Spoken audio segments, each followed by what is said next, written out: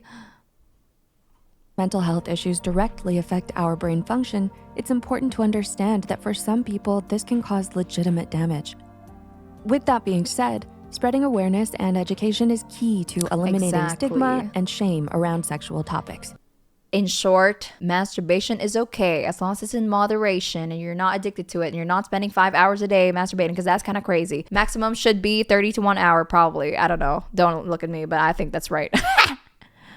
But that's only possible if done with empathy, understanding, and compassion for other people's beliefs empathy, and understanding, cultures. compassion. Trauma. You may be wondering exactly how trauma intersects with masturbation. When an individual has experienced trauma, the brain's altered response to stress 5 hours and a day, rookie numbers. Okay, I think you need help. No gooning.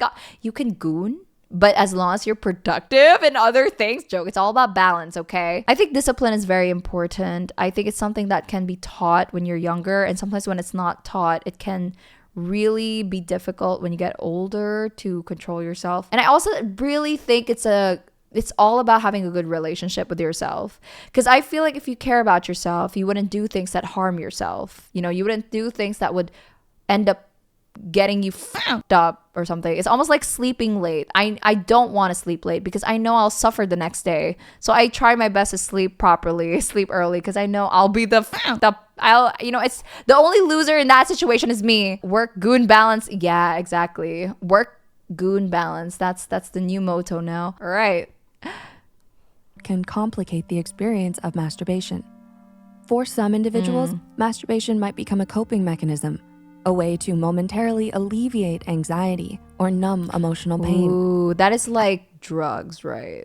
Or alcohol. Anything that makes you feel that way, like an escape from the pain or reality. Oh my, that's like a start of a addiction, I feel like.